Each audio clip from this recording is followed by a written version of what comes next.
Boom, there we go. We are live. That's out of the way. We got Jeff Miller with us tonight. The Machine Gun Miller. How's it going, brother?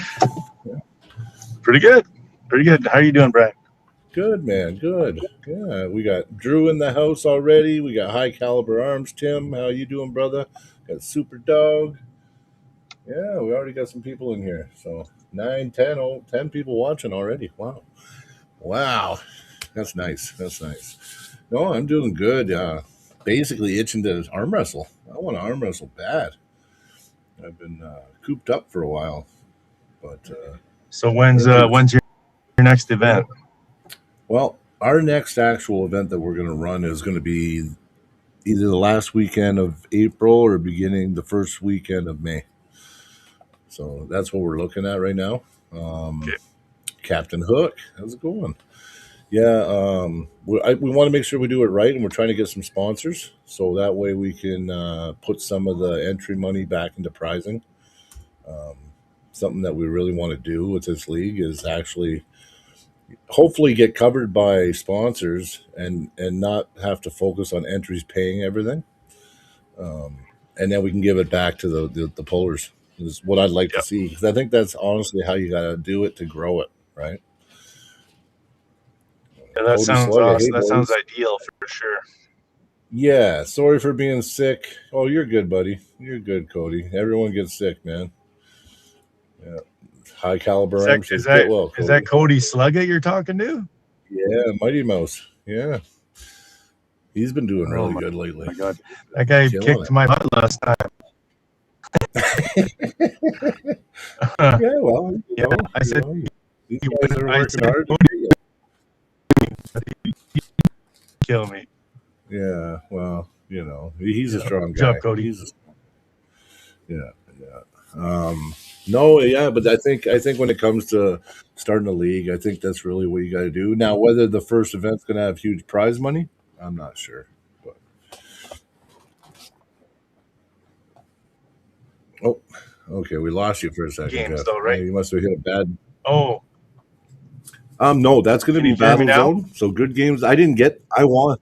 Yeah, now you're good. Yeah. Okay. The good games I did put a bid in for. I did try to get the good games, but Gord ended up getting it, and I was okay with it because he brought in Perry. And you know what better than to bring Battle Zone to Calgary? I thought it was good.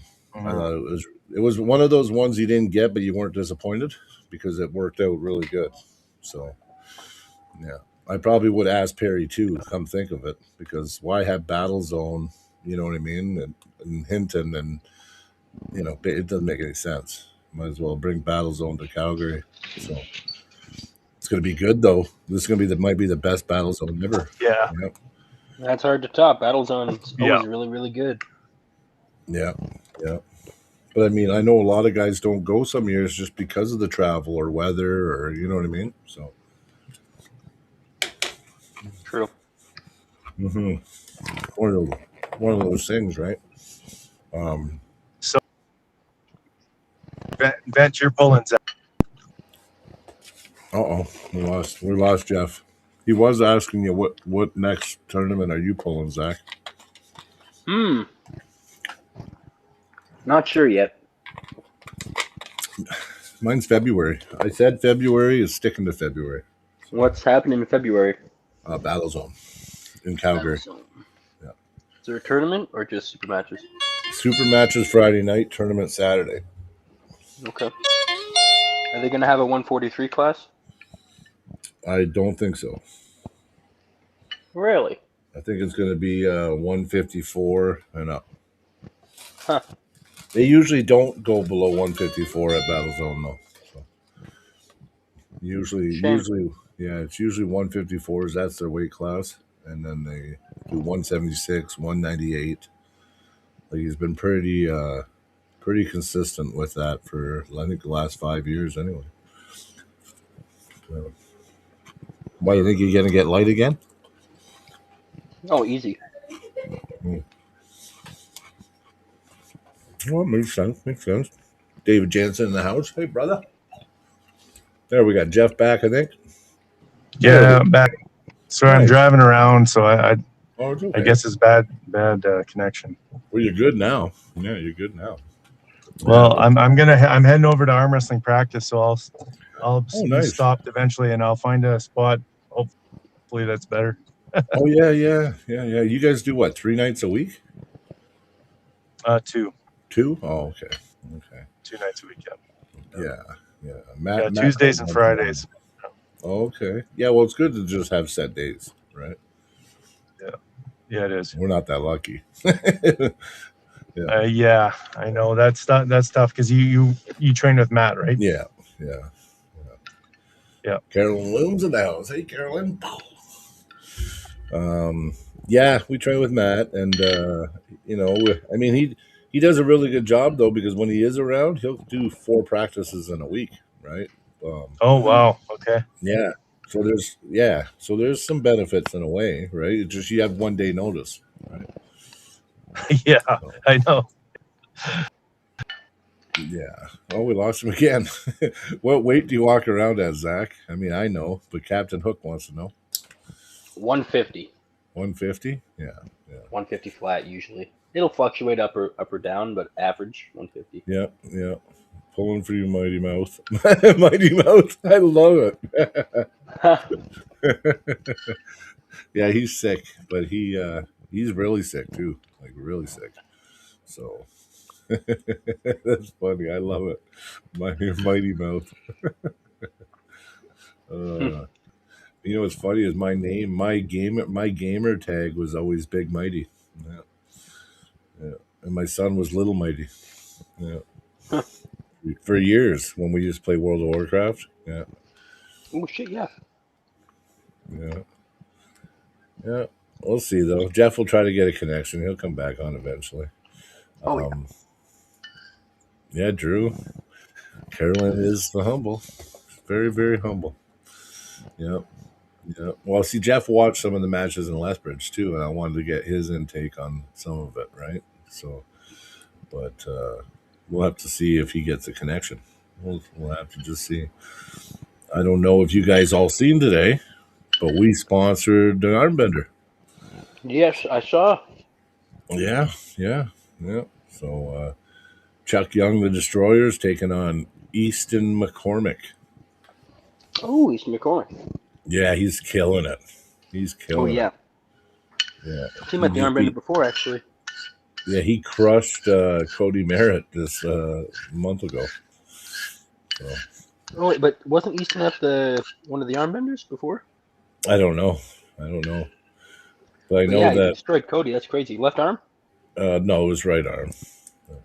Okay. Yeah. There's Jeff again. Isn't that a service? It's all good. Yeah. Okay. Revolt. Oh, arm wrestling revolt. How's it going? Man, we're getting all the champs in the chat tonight. Right on. And we got a $5 super chat. Hey. From High Caliber Arms. $5 USD. Awesome. You sponsored Easton versus Chuck. Yeah, we did. That's a big match. Chuck Young, the Destroyer. I hope Chuck can do it. I hope Chuck can do it, man. I'm rooting for Chuck. I'm hoping Chuck is training hard. That's all I'm hoping. Yeah. Eastern McCormick's a very strong kid. He just beat Cody Merritt, like I said, just 2 weeks ago. Yeah. Mm-hmm. So that's I mean, Cody's a lefty, but listen, he's no slouch on the right either. Believe me. Well, no. I think he's still number 1 in Utah on the right. So, yep.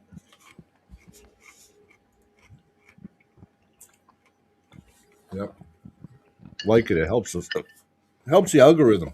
You know what? When actually you like it, it sends a signal to send it to more people to watch. So then we get more people on the algorithm.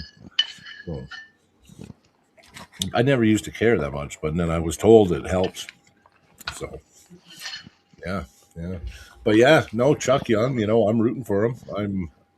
I'm a big Chuck fan, like I know we pulled and I won and stuff like that, but you know what? I've seen how good he's been doing. He's He's been pinning a lot of people, getting a lot of wins, man. Doing really, really good. Really good. Oh yeah, locking in. He did really good against Travis. Yeah, he did good against Travis. He beat Jordan Sill. Yeah. Like Jordan Sill. I think it was the right hand, he got a pin on him. Did you know Chuck is number, what is he now? He just got a new ranking. Number 9 in North America on the ELO system or something. Oh, nice. Good for him. Yeah. Yeah. So you know what? It does me good to have him a rematch. Yeah, because Chuck's a good arm wrestler. He's explosive off the start. So explosive off the start.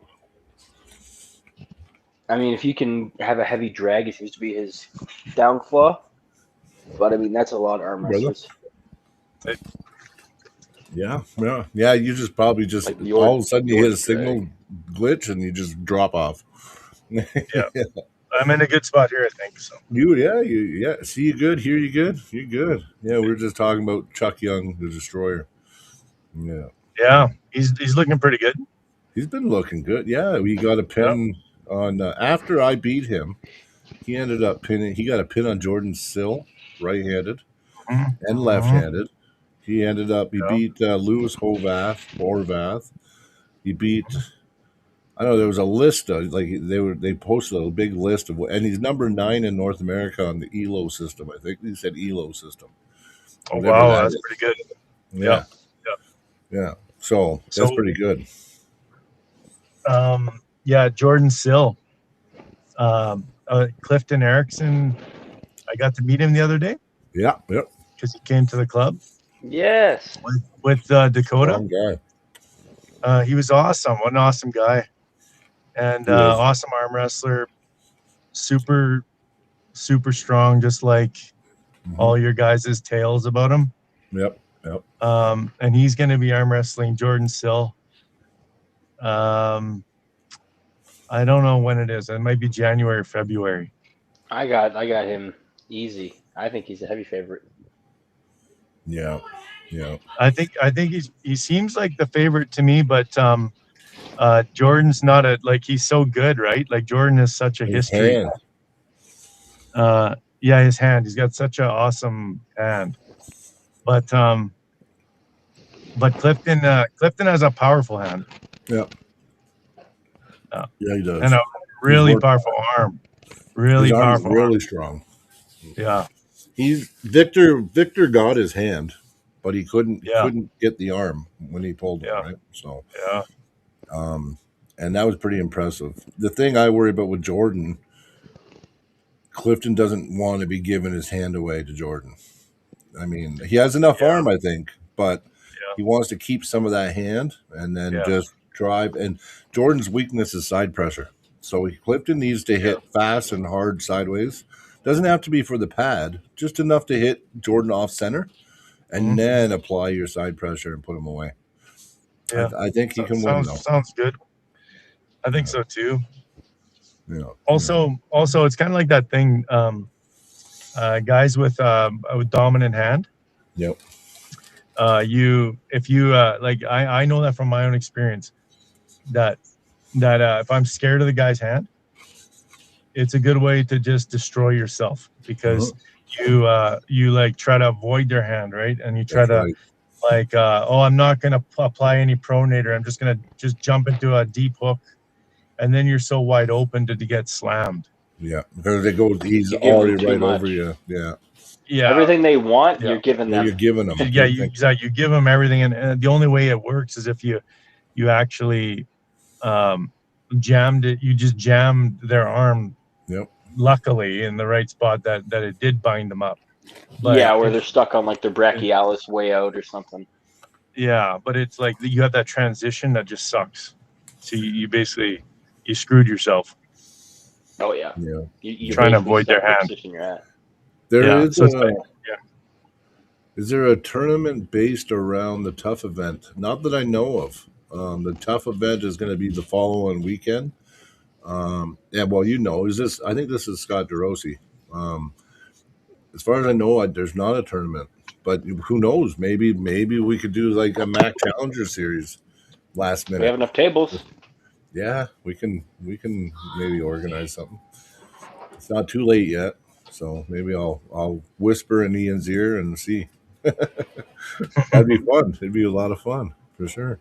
It does suck that it's a week apart from Battlezone, but one's a super match event, like a team match event versus a tournament. So I don't think they'll interfere. Maybe with Mac each other, tables versus normal table as well. Did you get on the Mac table, Jeff? Yeah, I know you guys got one. Yeah, Jason. Yeah, it was good. Did you guys try it? Oh yeah, I got one I right tried it there. out. Look, if you look at Yeah. my picture, One on you video see it right right there. Yeah. Okay. How'd you guys like it? I love it. I'm not good at it yet. Not good on it yet, but I've used it once. It definitely caters. I don't know. I don't know yet. I like it. I like it. I think I just have to take away my restrictions because I'm so programmed on a 7x7 Yeah. that I have to allow myself to explore outside of my normal parameters the way I pull. Well, because you don't realize how pulling on a normal table all the time, you're so programmed within a certain movement window. Now you got a lot more freedom, but it's not that easy to unlock it. Like when you're so used to a certain, you know what I mean? I'll say this. This is what I know so far about the table. 7x7, right? So when you go to 10 inches, you're adding 2 inches backwards, only 1 inch forward. So people that come forward are now getting dropped their lever an inch further down because the people that drag backwards are getting an extra inch on the people that come forward. So if you're a drag puller, it heavily favors drag pullers. Oh yes, and it's substantial. It's you can definitely see it. That's what I know so far. Maybe there's a way to counter that. There might be a way to counter that makes it totally not matter. I haven't found that yet. I just only used it once. It's super apparent that if you're a drag puller, it's massively advantageous in its stock configuration. You know. Okay. I thought they put the same amount on the front. I didn't know it was 1 inch on the front. Yeah, because it's 10 inch total now. It's 10x10, and it was 7x7 before. They added 2 inches on the back because it goes all the way back to the end of the Isn't table. it 10x9 and a 3/4 though? I think it's not a perfect 10x10. It's like okay, yeah. I'll be honest with you. I'm only going by what I heard someone say, so I could have the dimensions off. But from what it seems like people that use a drag pull, it heavily favors them. Yeah. And, here is 10, and then it's 9 3/4 this way. Okay. Mm-hmm. Yeah, I guess so. Either way, it would be an inch forward and an inch and 3/4. So they still get a 3/4 inch advantage either way. It'd either be a 3/4 or if you're dragging back, you still got two inches and something extra. So I mean, yeah, that's great for me. Yeah, it's just different. It's more like freedom. I'm not saying it's necessarily catering to one or the other. I know I kind of said that, but it's more like freedom arm wrestling, except for in freedom you can come forward extra far, right? That's one of the big things about freedom arm wrestling. You can post really far to the enemy side. They limited that, but didn't really limit the back. So it kind of, you know. Did you read that, Jack? So Scott says Battlezone is 150. So a bunch of people who struggle to make 154 won't enter. and then he said normally it's 160 for Battlezone, but Gordon Perry negotiated different classes than normal. Okay. So, okay. They dropped it from 154 to 150. I'm okay with that. At least they dropped it. Yep. For sure. Okay. So why did they drop it? I don't know. That's between Gord and Perry. I think because there's a lot of guys on Gord's crew that are like guys. I think so too. There's a lot of guys that I know that are like guys. I can, there's at least I could say probably 14. Well, you know how Gord's brain works a lot better than me, Jeff. So I haven't quite figured out Gord yet, but yeah, Gord he's like a genius. Yeah, he overthinks. I don't know.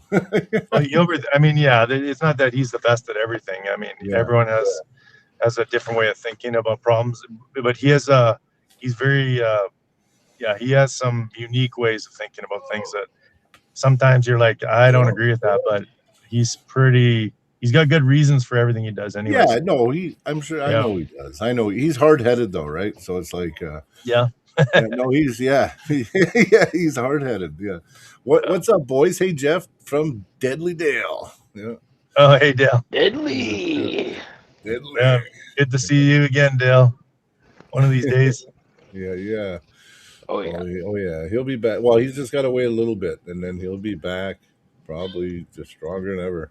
Wait till the beginning of Yes, the summer, he and still you'll be looks okay. he still looks strong. Even though he shouldn't have been on the table, he still looks strong the other day. So, Yeah, of course he is.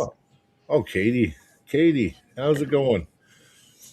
Yeah, Katie Um, watches the channel and does laundry. oh, I was gonna say Nice. something about Yeah, you know the Mac tables, right?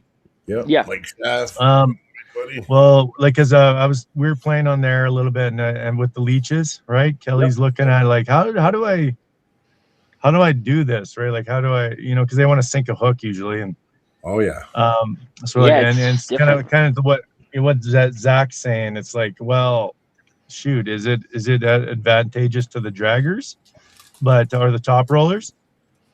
But the one thing is that because it has that more area, you can yeah, and you it's closer together. Like you have a little bit more in front, so you can get tighter than normal.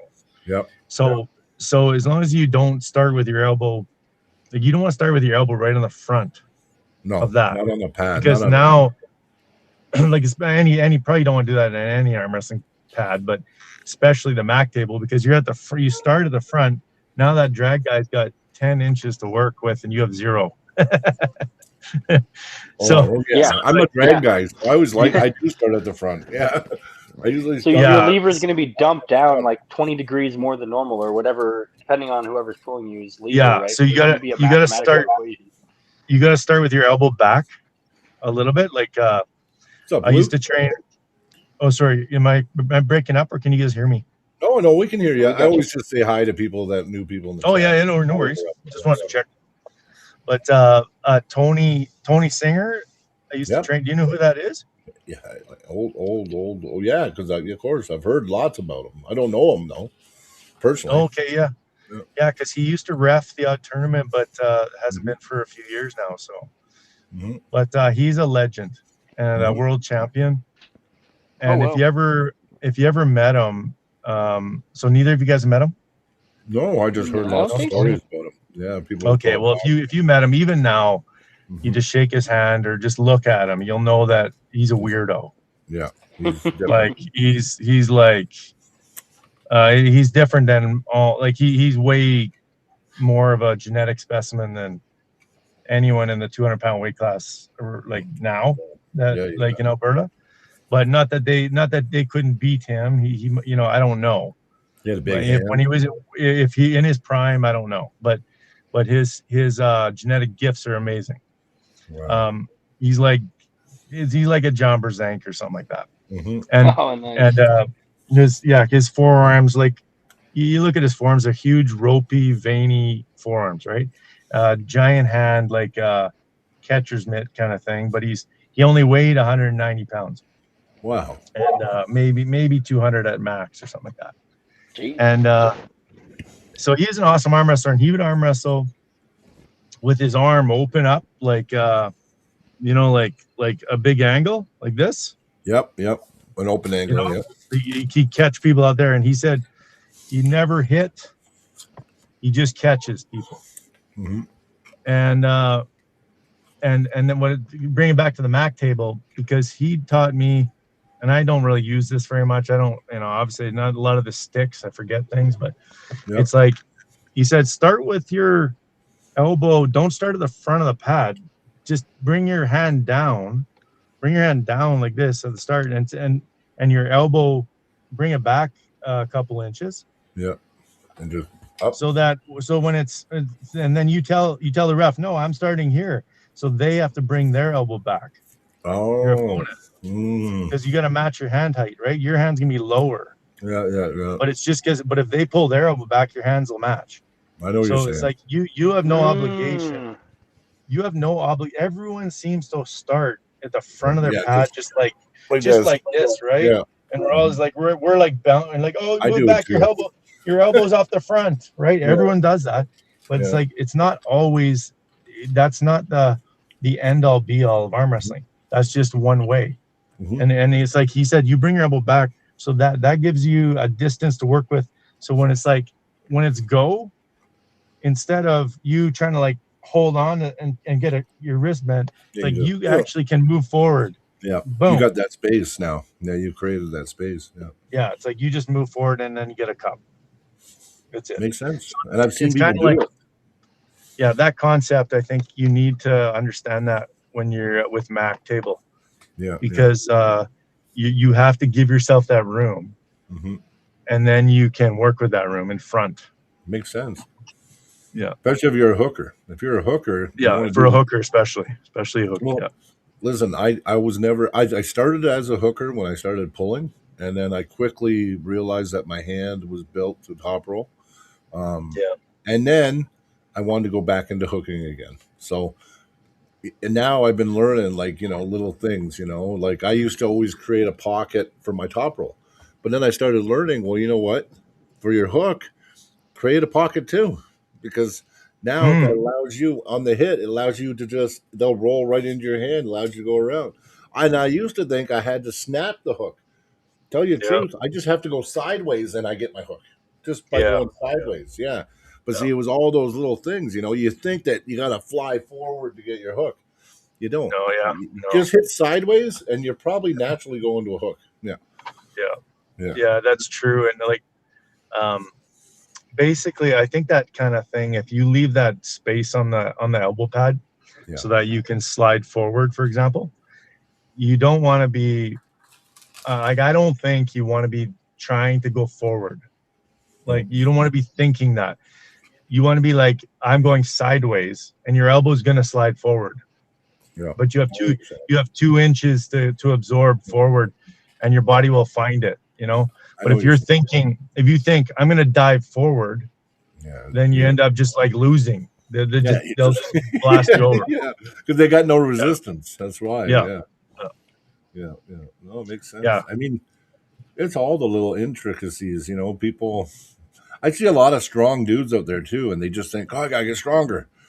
No, you gotta learn how to arm wrestle. I mean, that's what Matt said to me. You learn how to apply your strength on the table. What Matt. Yeah, because Matt said that to me one day. He goes, "Brian, you're fucking strong," and I'm like, "Okay." He goes, "You're strong. Learn how to arm wrestle."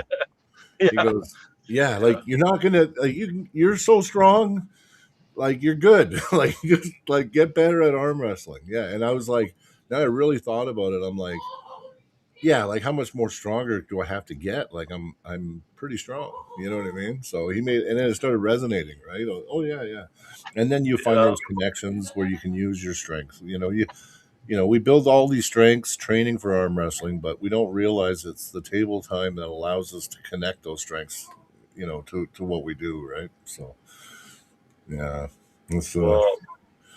Yeah. Oh, and I wrote a little message to the Bulgarians today, and they said again, just give us a shout, a heads up, and I'm welcome to go train with them. So I think for 100% sure, 2026, I'm going to Bulgaria. So. That's so cool. Yeah, I want to go train with Gashevsky. Yep. Oh, that's Gashevsky? Yep. Gashevsky and Jordan. Yep, Jordan. Jordan, maybe? Yep. And exactly. Yep. Is Sasho Bulgarian or not? No, that's a different team though. So I wouldn't be training with them. Yeah. Okay. Yeah. So Sasho, Krasi, Georgie, all those guys, that's a different team. Krasi's not on Jordan's team? No. Crazy, right? Not since the WAF, not since that big WAF. That was. Yeah. Because people got banned, right? Yeah. I know, but I thought they were still together. No, he was no. If you train together, you get banned, type of thing. Yeah, no, they weren't allowed to. No, there was Kushevsky, whatever his name, Master, Plamin. That just makes me sad. Because stupid I love all those arm wrestlers; they're amazing, and all of them, both camps. And you think about that quality, and separating those two camps, what a waste. I agree. And you know what? Georgie got asked that question last week, and he doesn't like. He said, "No way. There's too much blood in the water now." But I'm on the Jordan side. I'm not really. I think I'm so happy that Robert brought him back and allowed him to pull Prudnick. You Yeah. know, I made a comment, and I thought maybe Robert would have got mad, but he didn't. So I made a comment. I said, "Listen, it's been a crime to not allow those guys to compete against the best in the world." I Yeah. said, we're all being ripped off. You know what I mean? Yeah. Yeah. And Robert Baxter hearted it and said, "I fully agree." And then he put a Yeah. match against him and Prudnick, and he beat Prudnick 3-1. Yeah. I know, it's awesome. Yeah, And awesome. Son of one hard in that Gashevsky is match. going to be next, right? They're going to bring Gashevsky, right? I hope so. He's my favorite arm wrestler. I hope they bring him back. Yeah, isn't he amazing? Oh my He's god. the best. He's very He's the good. best pound per pound in the world. He's my favorite pound per pound. Do you think his arm he's got a king's move? Do you think his arm bends? Yeah, it does. Like, It does. But he has a lock, and where he'll just give it up if he feels it, because he'll actually get injured. He locks it, so once you get it, he will go down, but he'll get injured if he tries to hold on too much.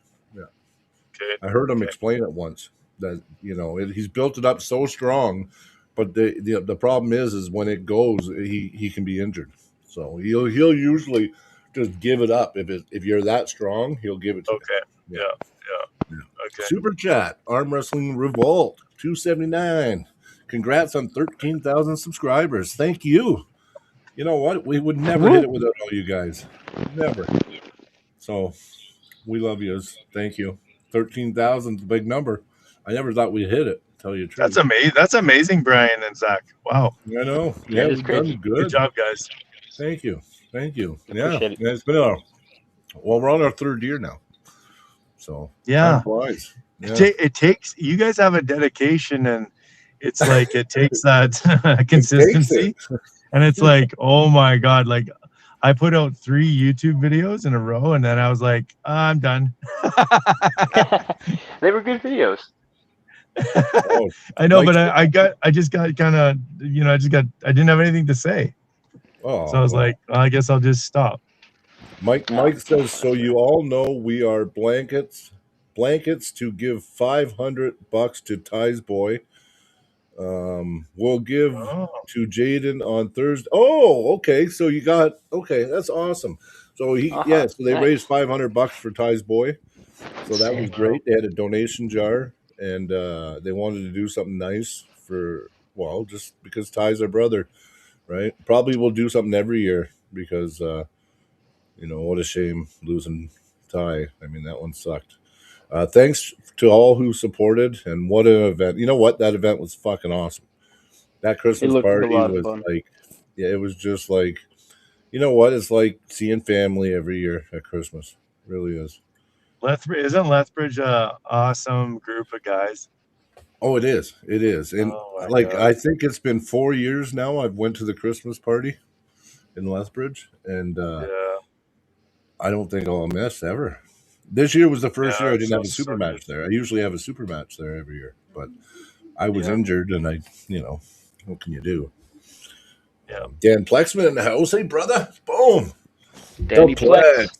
Dan Plexman is such a wiry freaking guy. Yeah, man. They're strong. Deceivingly strong. Oh, my God.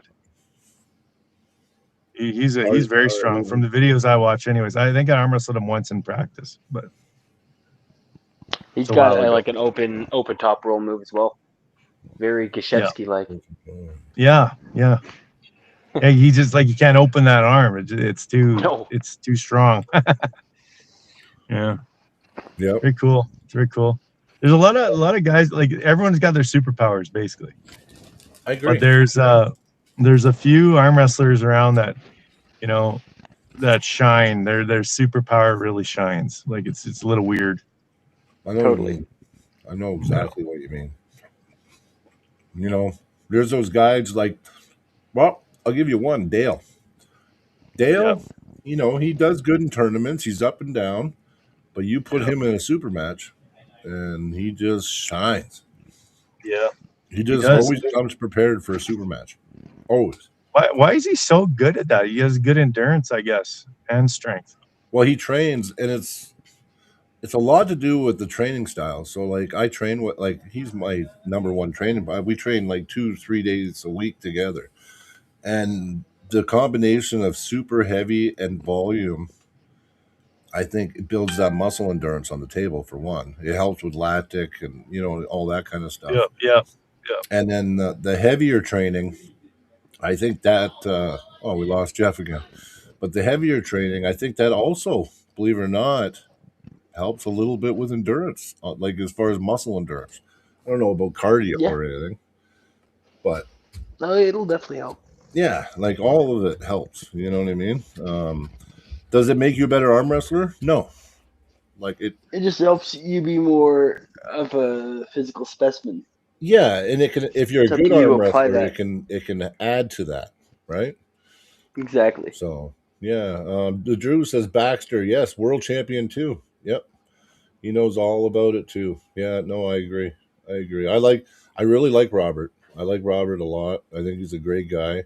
I don't think there could have been a better guy to buy East versus West. He's honest. Whoa! What the fuck? Give me a second. My house is fucking falling down. I'll be back.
Okay, I'm on a podcast.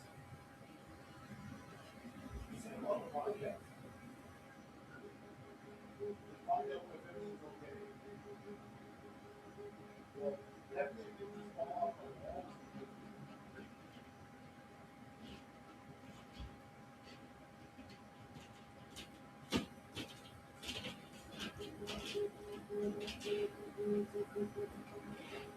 Ugh. Fuck's sakes. Oh, how'd I end up by myself? Sorry, guys. Hey, buddy. Hey, I don't know. My 5G just cut out for no reason. Oh, I'm not moving. I think I got a ghost. There was a huge bang. All my frames smashed behind me. I don't know what was going on. Can you hear me now? Sorry. Oh, I'm echoing. Oh, is that mine? I don't know. Here, I'll just unplug it. Let's see here. Why am I echoing? That was trippy. Oh well. Can you guys hear me? I'm alive.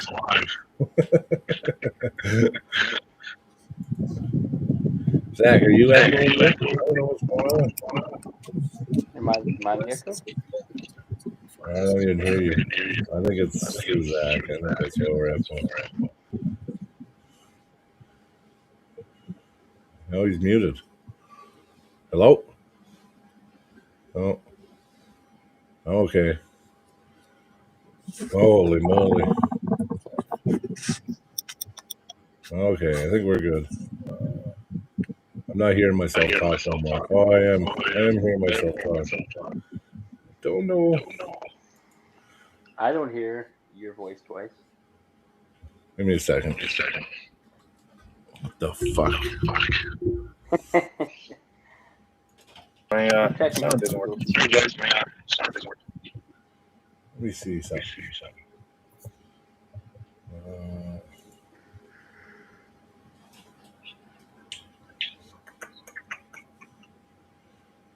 Make no fucking sense.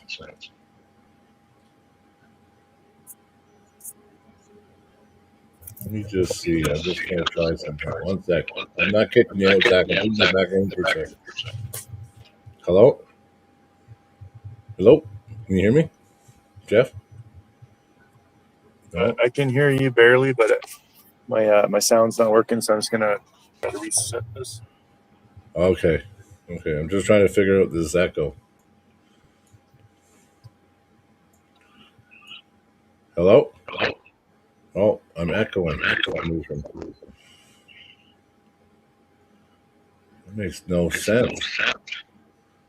I'm echoing through your mic somehow, Zach, it says. When I talk, it goes on your microphone. Try now. Hello? Did it fix it? Hello? Am I echoing now? Yeah, I'm still fucking echoing. Here, you know what? Can I leave and come back? 1 sec. I think I might fix it.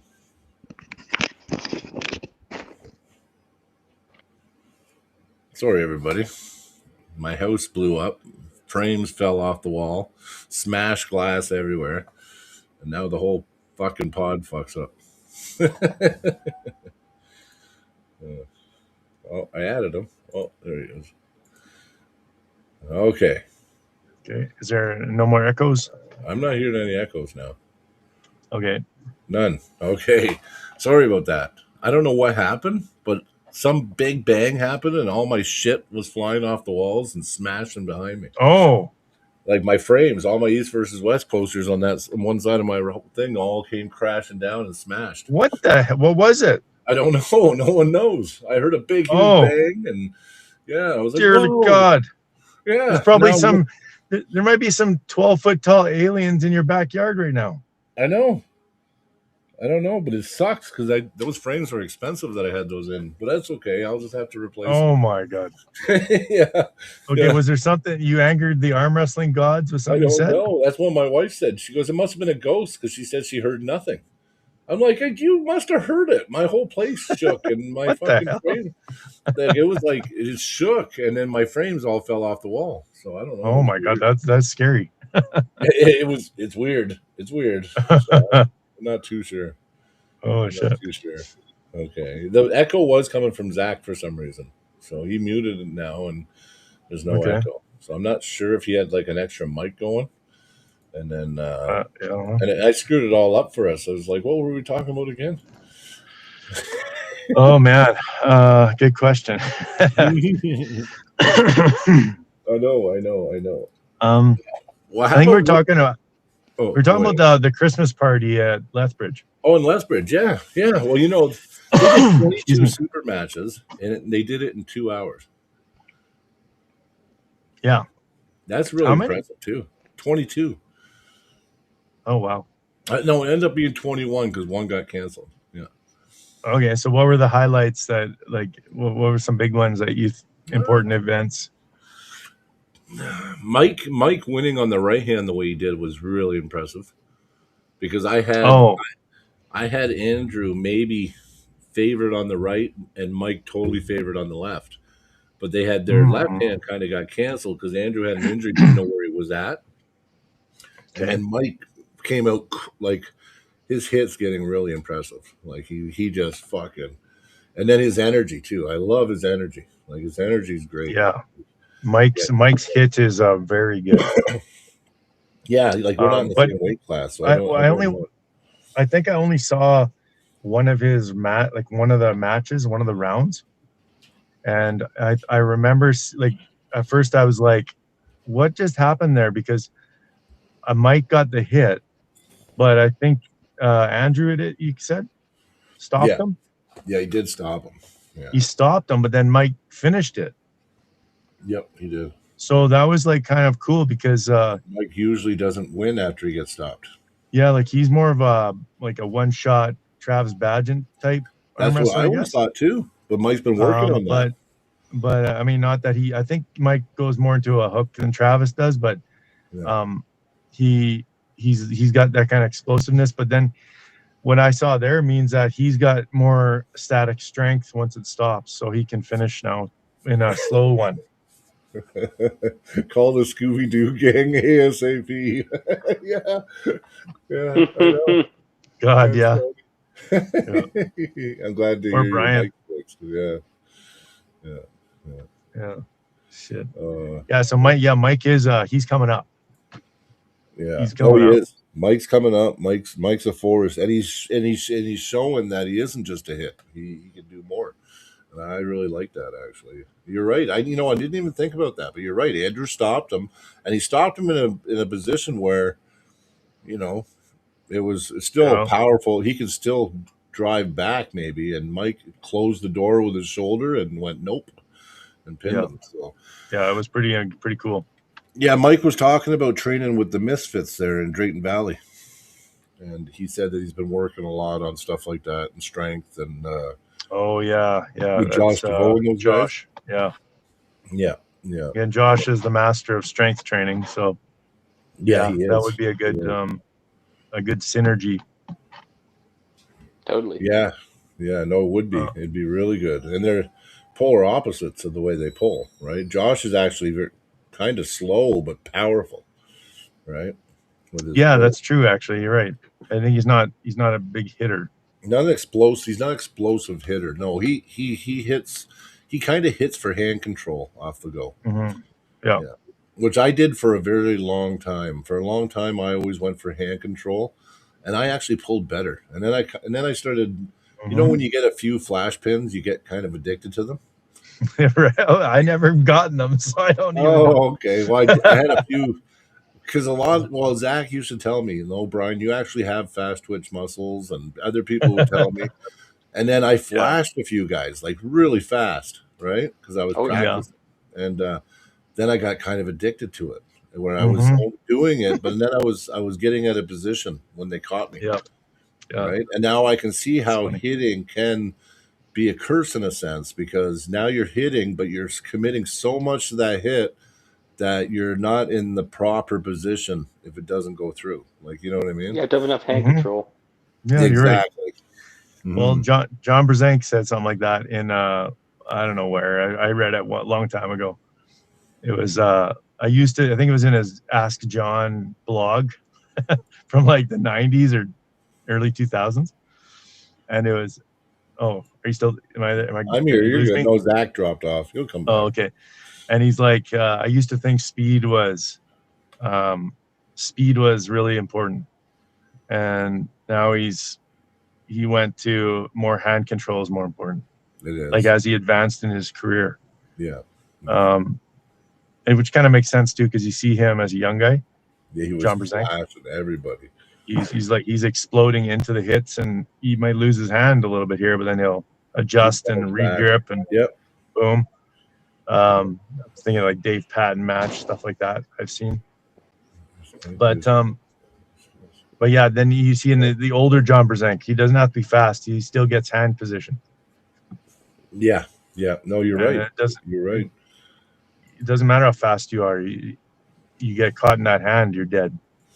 Well, yeah, that's just it, right? And I mean, if you're hitting for the pad, I can be faster making one little movement for hand control. Like what is faster? I think getting hand control can be faster. And with the right movement, slight movement, when you're going for the pad, you're giving me your hand, right? 9 times out of 10. So, you know what I mean? Like the hit can be good and explosive, but if the person can find the bone line and, be static enough where it and it just turns into this, right? Now your hand's If opened up. someone's going for a flash pin and you want to stop them, you got to have a good amount of supination, because if they overpronate you, that's when they'll put you on your back and stretch you out. So if they hit Right. and your hand is so solid, because your pronation sticks, sure, but your supination stops you from overpronating. Boom, that's how you really stop it. Yep. No, I agree. So are you sorry, Zach? Are you saying when the person's catching the hit? Yeah, they need to make sure that they their have to. supinator is engaged heavy, so they don't overpronate. So when you get overpronated, you get pushed outside of your shoulder, and get put onto a weaker chain of muscles. Oh, I see what you're saying. So someone's got a really good hit, and you're trying to stop them, and you stop them. You take their hand, and then you're on that weak brachialis near the pin. Is that what you mean? Exactly, yeah, because you've overpronated yourself. Hey, Matt Wiggins now in the house. So if you don't overpronate by having guys, Matt Wiggins, what do you think of him? Matt Wiggins at Mayhem. Yeah. Holy shit, he was good. Yeah. Oh my God. He's on the tough team too. Yeah, he looked like Matt was always awesome, but he disappeared for years. He came back good. He came back looking good. Yeah, I didn't know who he was either, actually, until he was on the pod. And then he had a super match at Mayhem in the Mall like 12 years ago. Wow. Something like that. It was like he was one of the first super matches there. And he was facing Steph. Steph Rue. Yep. Nice. And it was for like number one. It was like there was, North American rankings would never agree, but they were like 1 and 2 in North America or contention for that. Yeah. For their weight class, which is probably 154 at the time. Mm-hmm. That's impressive. I think it was left-handed. That one. Yeah. Well, I think it's 176 class he's in at for tough, I think. Okay. Yeah.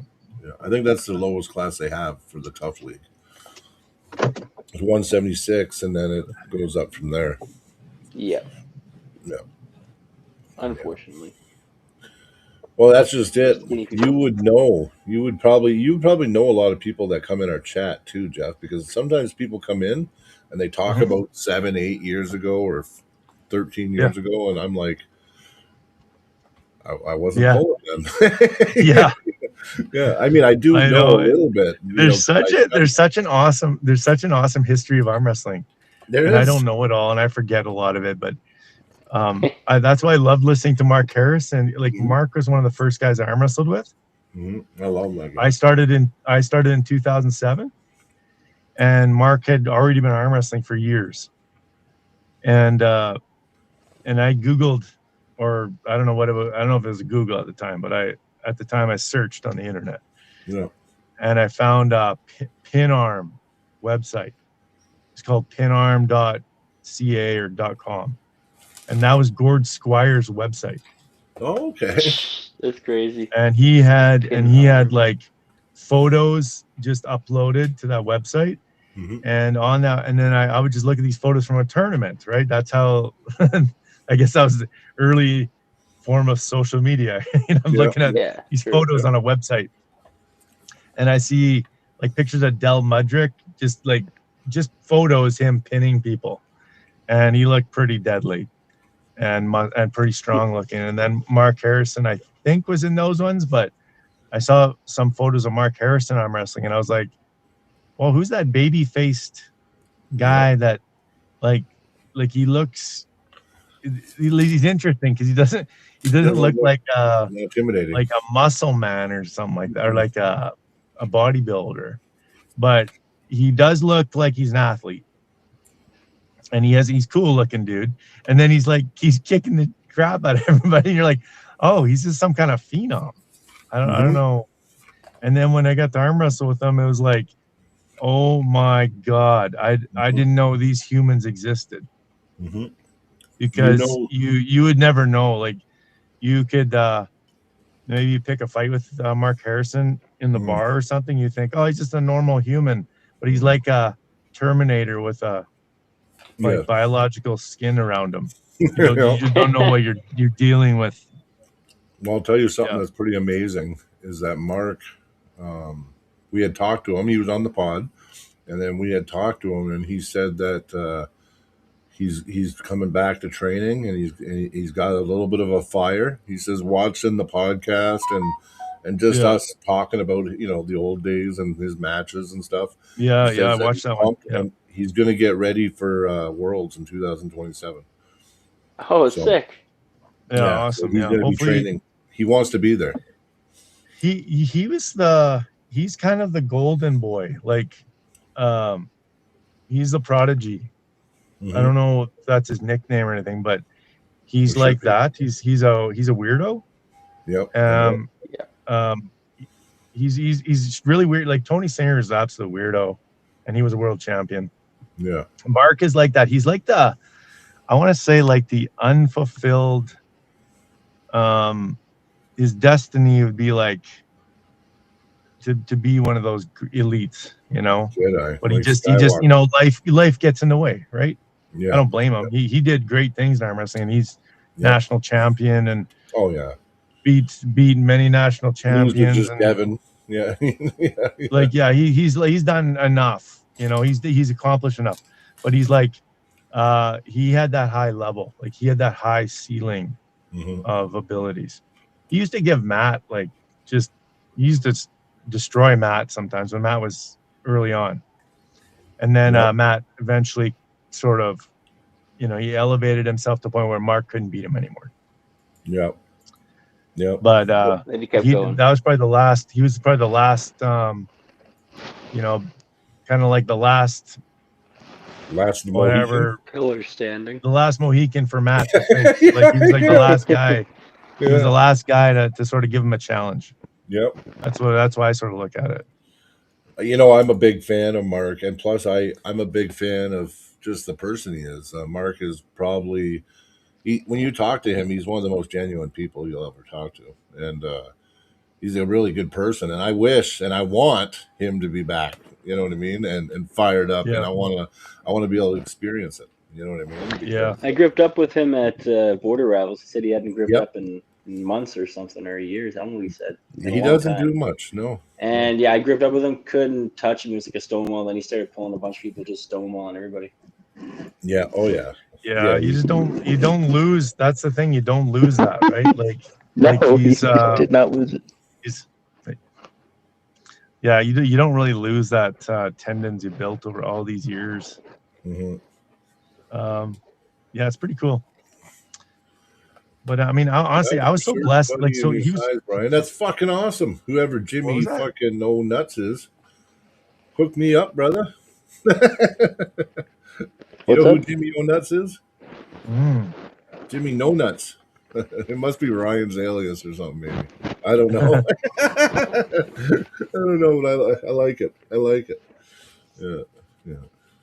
I've been talking around because I collect jerseys and I'm collecting all event shirts. Like I like collecting all the shirts from all the events, and I also like jerseys, like from different leagues and stuff. So I've been talking to a lot of people and just saying, like, listen, you got old ones you want to part with, let me know. If you want me to cover the cost of them, I'll pay it.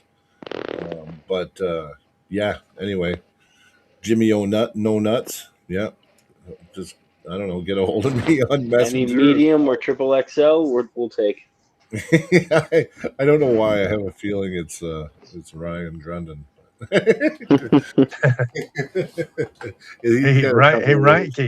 Ryan Grundon. Like he had Miles Hutton just sent me a video of Ryan Grundon doing another funny bands video. Did you see that? Where he's hooked up like 100 bands. That was hilarious. I did, yeah. He's like, I got band training. He's got he had 100 bands, and I was like, but this is like a new video, but he had like an old viral video. Remember that one? Yeah, I do. Where he's got the bands over his face, and he's like, that was the good one. People messaged him and thought that he was really trying to train something. He had like Ukrainians and stuff messaging him, going, what is that band for? Like, those angles were weird. Okay, I can understand these, but that was Oh, so you're not Jimmy No Nuts, Ryan? Okay. Well, I just thought it was you for some reason. Yeah. Yeah, Ryan's funny. Yeah. Yeah, I like Ryan. Yeah, well, he's a partner of ours now too, right? So Oh yeah, we're I heard. So that's your event partner, like you're a franchise or whatever. yeah, Yeah. you Franchise. know, 98. yeah, yeah, and 98 for Cool. life. You know what? 98. I mean, I kind of, and I mean, I think we all, in a way, can relate to 98% because we all kind of are the 98. Like, 98% of us make our life. Unfortunately, Yeah, I want to be part of the we 2%. want to be the two. We want to be Yeah, the two. we're working We hard. we all want the 2% shirt, Yeah, yeah, yeah, yeah. but No, I get it, it but is like you have to get past the clouds. yeah. Oh Well, yeah, yeah, you gotta yeah, soar and don't with the forget where you eagles. came from either, right? When you do get to the Oh 2%, right? So, but I mean, yeah, like we pay for that top 2% though. Like it's our love for the sport, our support, our dedication. Without the 98, there'd be no 2% either because there'd just be nothing. yeah, So that's true. yeah, it's The really important. 2% have to clobber through the 98 Yeah, to get to glory. yeah, it's like there can You only have be to crush one. all the tomato cans at the bottom. Yeah, yeah, Afro Samurai. Yeah, Yeah. yeah, yeah, yeah, yeah. Oh man. Yeah, Yeah. actually, I me was and gonna. Tupac had a Yeah. conversation about that last week when he was getting the table. We were talking about doing maybe a bubble for the top three guys for the rankings. What? Basically, well, it's kind of like a bubble. Like to be able to go for the number one, you have to be the number two. Like you know what I mean? And if because the thing Oh is, yeah, yeah, yeah. let's say number one guy's in a tournament and he's earned that right to be number one, but he now he doesn't compete in nothing because he doesn't want to risk losing. So we Yeah. were talking about maybe top three, top five, something where there's like you can't lose your rank in a tournament. You know what I mean? So that way you can pull multiple classes and not have to worry about losing your rank. Only by super match. Once you get to the top Yeah. three or the top five, you can only lose by super match. And but you have to Hmm. be active. I Yep. don't know. Yep. Yeah. Yep. Yeah. Yeah, That's we were that's a pondering. new ranking thing you're thinking of doing, right? Well, no. This is something that we're talking about for Alberta Arm Sport because Oh, there's I so see. much Okay. Okay. complaining. Yeah. There's so much complaint. The new ranking thing that we're doing for our league is just to circumvent the other rankings. We don't want to replace it. We don't want to. The Alberta rankings will always be the Alberta rankings. And the tournament rankings foremost, right? Yeah, yeah, exactly. I don't know what that noise is, but it's okay. Oh, that's my. I have to turn that off, guys. It's my. Oh, your Sorry about alarm? that. No, it's okay. It's It just. my. Yeah. It's my notifications. You gotta turn that off. Oh, it's okay. It's okay. I'll But yeah, figure no, that out.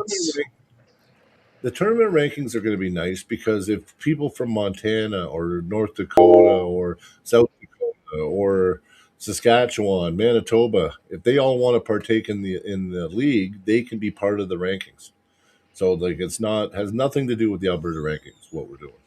So well, no, something's going on there. Well, you there still, Zach? Oh yeah, I'm here. Okay. Yeah. Yeah. No, I know. I think a lot of people were getting confused when we talked about the rankings before that we're trying to replace the Alberta rankings. We're not. We're not trying to do that. Yeah, we're doing it like strictly a super match ranking. Yeah, it's going to be strictly for the league and, whatever. Right. And that way, like I said, it can involve everyone. You don't have to be from Alberta, No, it's just our league, and it's just for super matches. The tournaments Yeah. can get you matches, but the And get you matches are where matches. get you the positions, right? Yeah. Yeah. Yeah. We were Tournaments will just. not get you positions. Yeah. No, Yeah. exactly. Ranking. Maybe the Can you first guys one. hear me? Am I Yeah. back? Yeah. You're back. I just turned on my family group chat, and then they start texting, and then it's like it just It's starts okay. ringing. So I snoozed it. Oh, okay. Hopefully that Okay. works. Yeah. It's like But half an hour, no notifications. yeah, the rankings, Kate. I don't know. Like what you're doing might be the right thing. I don't have any good ideas for it.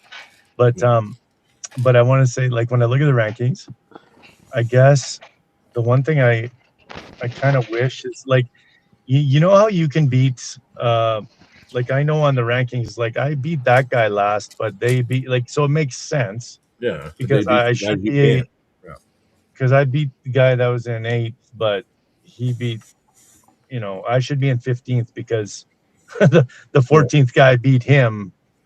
So like there's so much A beats B beats C beats A. I agree. That it just looks weird because you're like, oh, I could probably beat this chunk of guys in there, but you're right. One of those guys beat the guy that just beat me. Now I have to go down there. Yeah, I know. Because I look at so just the way it works. I'm way down the list. I'm way down the list right now, and I go, well, I beat 5 of the guys above me for sure. Like, you know what I mean? So now I start thinking, it's okay if it's making that noise. It's not a big deal. So stupid though. Yeah, so it's like that doesn't really bug me. I just want the thing is I just want the rankings to mean something to people. That's all. I just don't want people to go, they don't make sense. I don't give a fuck about them. You know what I mean? Yeah, you want there to actually be like solid information on them. Yeah, like you want to make it so it's like we can all think they're accurate and also make me care about moving up the rankings, right? What did Drew say? Damn it, how does Grundon keep getting in here? He's a Class A hacker. He blocked his IP 13 times now. Yeah. But yeah, like I know right now you know what, to tell you the truth, I wasn't some of the matches I pulled last year weren't even in Alberta. They were in Montana. I didn't do that many events last year. I did a few, and then I got hurt at nationals. So right now, I'm not going to argue the rankings right now, even though, like I said, I can bring up some names, and you know damn well, like, you know what I mean? And like I said, I beat one of the guys. I know I beat one of the guys right after he got his ranking in Lethbridge. And how come I didn't move up to his ranking then, right? So, but it doesn't matter. That doesn't matter. I don't care. But this year, I'm coming back anyway, and then the rankings are going to make sense. They seem to make sense more at the lighter weights for some reason. Like they seem more accurate. They're just the heavier weights. It might be due to inactivity, and I think maybe what we might have to do is say, listen, if you're inactive for 12 months, you do have to come off the rankings. Like, you know what I mean? Because it just doesn't make sense, There we Makes go. sense to me. Yeah. I think we got you, Jeff. Do you hear us?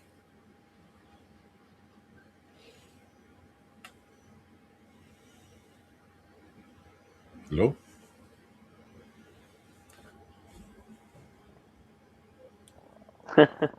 No, he doesn't got us for some reason.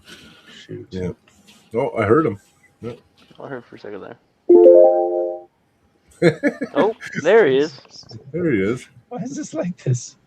Your phone is hating you. I have problems with my phone too, Jeff. Don't worry. Oh, now my phone's going. It's like, whoa, what the? Oh, you know what? I feel bad for him. His practice started at 15 minutes ago. He might just want to go to practice. Yeah. But I mean, it's good having Jeff on. I'm glad he came on. I would have had him on way sooner. Yeah. Yeah.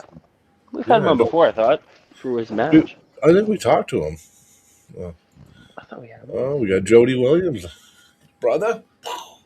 And we got Killer Cat just joined us. Good old Killer Cat. Yeah, I met Killer Cat at Yeah, we were talking about rankings and talking about we talked some history about some old pullers and last weekend we covered everything. Did we cover all the matches? No, we never really did we? Or no, well, we covered everything, yeah. Did you East versus West and were you impressed by the Sweden guy? What's his name? Tobias. No, I was the one who said he was going to win. I've always been a Tobias fan. Always. I thought honestly, he was going to win. I knew he was going to win. I thought he's explosive and fast. I thought he was going to be explosive and fast and get out and just be able to take Zaranov's hand, and he did, right? So, but Zaranov's really strong, so I thought if it stopped, that's all I said. This is if it stops, I think he's in trouble. Yeah. Yeah. There he is. I chimed in for a minute. Well, thank you, Jody. Do we hear Jeff? I don't know. Can you guys hear me? Yep, we do. Okay. We do. We hear you. Yeah, I'm not a master of my phone, I guess, because I don't know how to turn off anything. Oh, it's all good. It's all good. What's up, boys? It's Solomon. Oh, yes. Hey, Solomon. Hey. Solomon Latimer, #1 guy in Saskatchewan. Yeah. Oh, is Solomon #1? Yeah. Apparently, he's been beating Gaber for the last 2 years. So. Okay. Yeah. I was mistaken recently. He corrected me very quick. Yeah. Solomon's he's a presser, Whatever happened right? to that Joel guy? Joel. Oh, Joel. The guy that Caleb had a match with. Joel Hansen. Oh, okay. Yeah. He's a tall, young guy. He's probably he's probably 26 years old or something now. I don't know. Oh yeah. He was real good. Let's talk to Jody. You have to give me a second. You know what Windows did? They want me to go to Windows 11, so they're discontinuing all my programs. They said you can no longer use Messenger.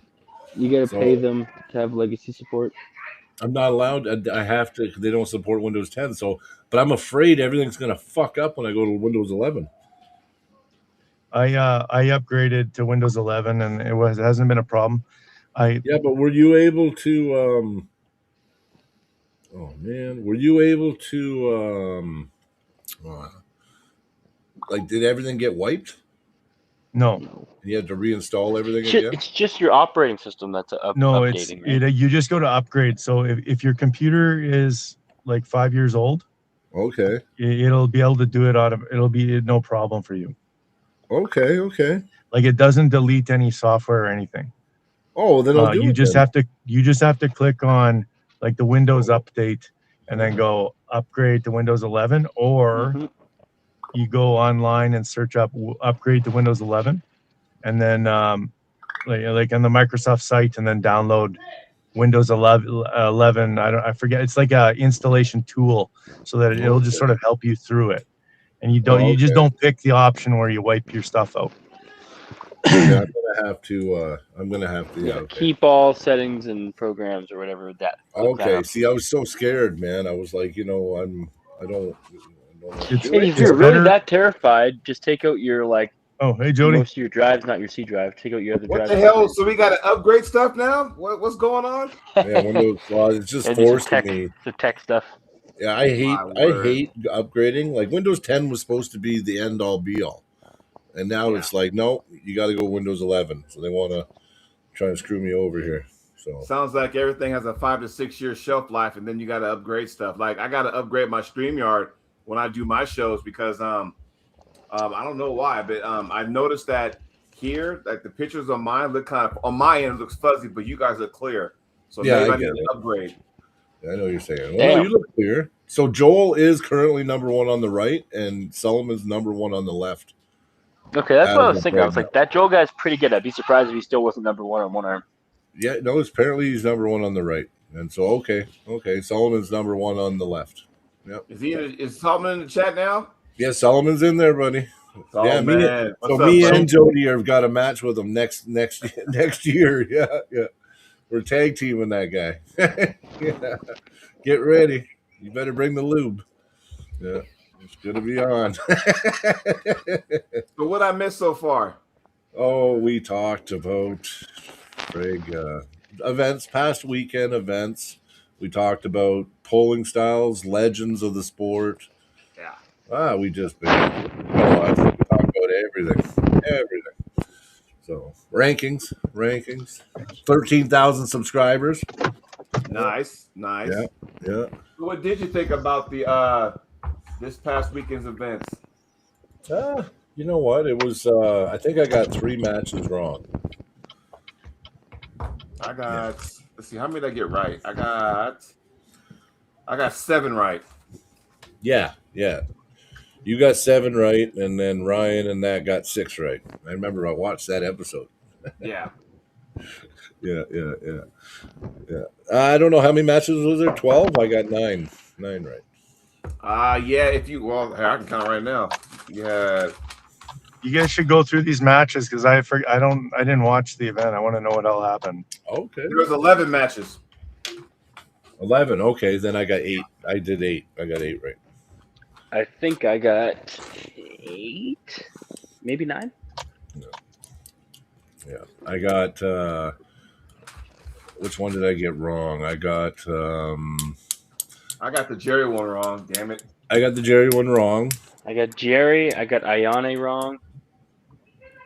I didn't get that. Well, that one was weird because I never really said. I said that I'm rooting for Victoria, but I think the Japanese girl. Oh, Tanaka?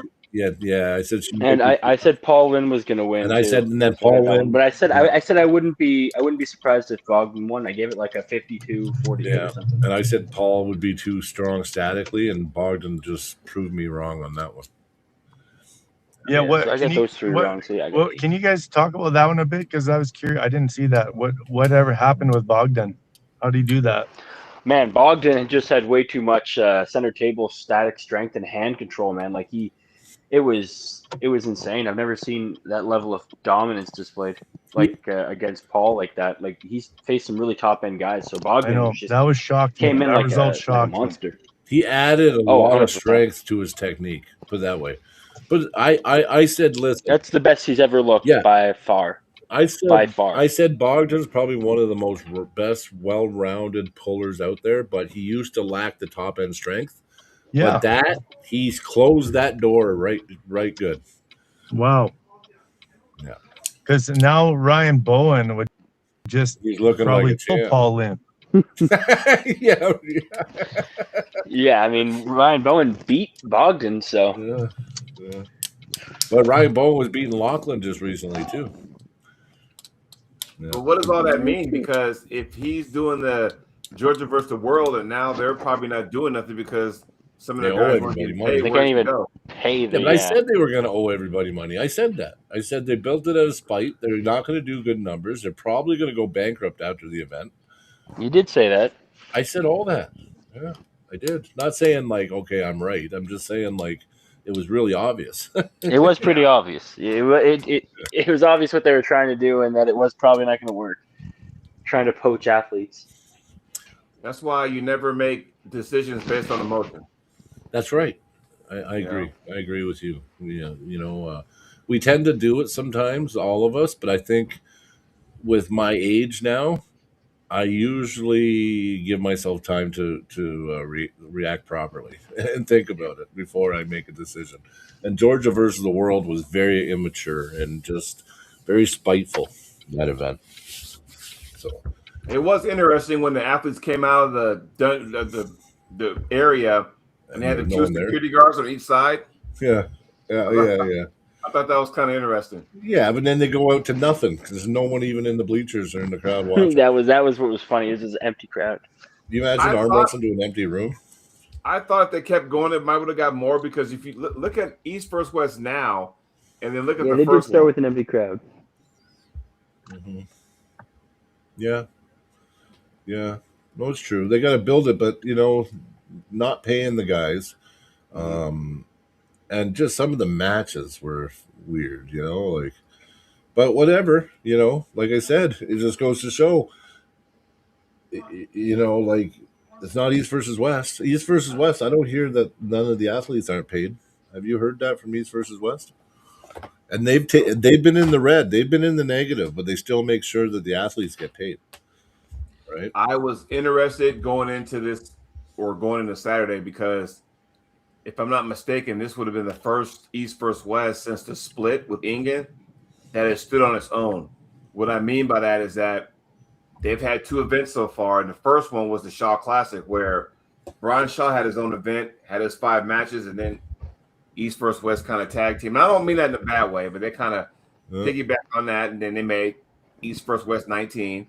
Then in Switzerland, they kind of piggyback off of the Swiss Open, you know. Yep. So this one they had in Atlantic City was like, hey, you know what? We're going to do this one on our own, see where it goes. And I think the one in February is going to be in Vienna, I believe.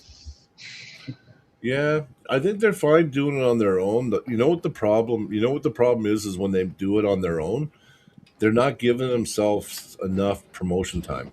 So because they're going, okay, 6 weeks, we got it here. You know what I mean? That's not enough time if you're not like collaborating with another event. That's not enough time to properly promote it and for people to be able to put it on the calendars, free up the time, spend the money to go. You know what I mean? This one here, they did on their own. That's where Ingen came in at. That's what he was good at. And yeah, he was good at that, actually. And he pre-planned. He had 4 events already pre-planned for a year, and he would advertise it in such. So he had all that time for people to. You knew that East versus West 11 was, 5 months from now, and we're doing 9 right now. You know what I mean? So you could plan, and and I think what they got to do is they got to start doing. And I mean, who am I to tell them what they got to do? But this is, I'm a promoter, and I'm thinking about the big picture. They need to say these are 4 calendar dates for 2026, and we're going to plan out all 4 this month, and we're going to advertise as such. So you have a whole year. So I can say, you know what, next fucking April, I'm going to take holidays and I'm going to East versus West in New Jersey, or you know what I mean? Or I'm going to, going to go to Sweden if it's in Sweden, or, but if you go and you give the guys 6 months or 6 weeks to advertise it and for people to make plans and be there, it does make it hard, right? Like the turnout, they had good quality at the tournament this time around, but the numbers were low. You know what I mean? I do like, and maybe it's location, I don't know. Yeah. I will say this though, I do like. Well, okay, before I go there, you got to look. Why were the numbers low? I mean, who knows? But notice that Devin wasn't on the card, Vitaly wasn't on the card, Levon, Hermes, Chafee, Toddzilla, they were not on the card. So they're the big sellers. Yeah. Yeah. Big household names. None of those were competing. You would think, but okay, well, Prudnick's on the card. Jerry's on the card. Yeah, Prudnick's not well liked, right? Prudnick's not well liked anymore. Yeah. Right. Prudnick is like we're all shunned him here, eh? Like we all shunned Prudnick. Yeah. He's like enemy number 1. The most exciting person was not even Matt Math wasn't even on the card. He's more, exciting. So listen, do you know what I think they did? You want to know what I think they did? I think they experimented. I said, okay. I think Robert and Dexter, they run numbers, they do analysis. Right now they're in the building stage. So maybe they said to themselves, you know what, let's go with this lineup and we'll see if the numbers truly, what kind of damage is truly done. So now they know, okay, listen, you know what, we have to spread these guys out amongst all the events. So we can't use them all up on this event and not have them next event. So now they've dabbled in it. They've had an event where they didn't have those big selling, big ticket item names, and it hurt them, right? So now they can look back and say, okay, well, we need them. Now we need to spread Toddzilla with Devin. We'll do them, Toddzilla this one, Devin next one, Chafee this. You know what I mean? We'll bounce them around, right? I do understand where you're coming from. I thought that being the event was in Atlantic City. Well, who lives in the Northeast area? Merlot lives down the street, so there's one. Jerry lives in the Northeast. Paul Lynn lives in the Northeast.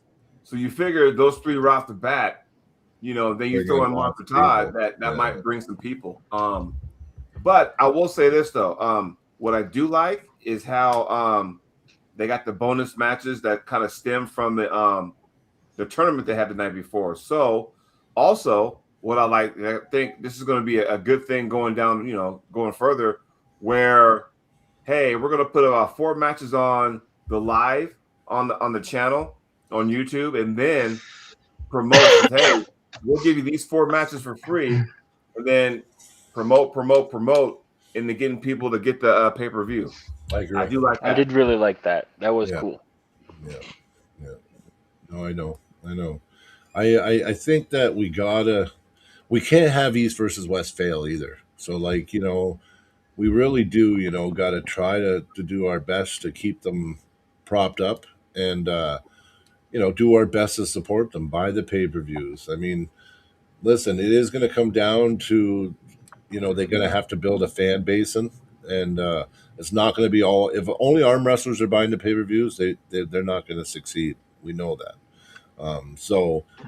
But at least if we're all supporting it, they at least got a fighting chance of making it, right? So I worry that East versus West isn't going to see the profits, and it's going to take longer than they think. And you know what I mean? How long can they go without making some big profits? You know what I mean, off of it, right? So I'm only going to be on for a minute, but I do got one topic I want to touch on. I want all three of you guys' opinion and everybody in the chat. So where does Michael Todd go? So he has a dilemma, and he's even said, either give me LeVon now, or I'm going to the 253 weight class. So where does he go? Does he have to wait to see what happens on February 28th? Because we all know he wants to pull LeVon. That's the one guy we haven't seen pull LeVon.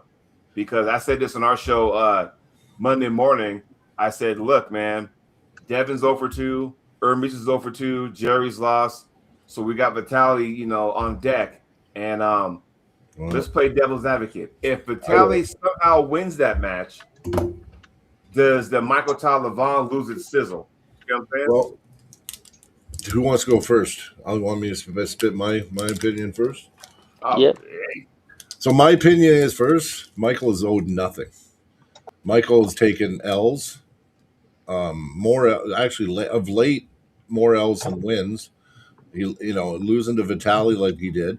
Yes, he's come back, beat Georgie, but by no means, other than the fact that he's a unique style, and it could be the style that one day, that might be able to give LeVon trouble, is the only thing that earns Michael the right to pull LeVon right now.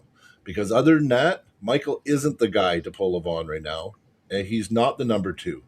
So I don't think Michael deserves a shot with LeVon, but I think we all want to see it. And I think the money that they'll bring in, allowing that match to happen, and the possibilities that maybe magically Michael can get the stop on LeVon, I think is good for arm wrestling. So I'm kind of pulled either way. A part of me wants to just see if, hey, can he give LeVon problems, that style, and is it going to be a match? And then there's part of me that says you don't fucking deserve it, and you definitely don't deserve to be making ultimatums to East versus West. So, you know what I'm saying? So I don't know. No, I hear you, man. I get you on that one. Yeah, I'm split. Now, I'm split on it. If here's another if, because a lot rides on this February 28th match. So let's say if Vitaly does win, okay, does LeVon Michael lose some of his luster? Now, on the flip side of that coin, does that mean that, okay, now Vitaly, you're the champ now, your match is already slated for April against Devin. Does that become the actual championship match, or they say, well, fuck it, let me go left hand now? How does that work? Yeah.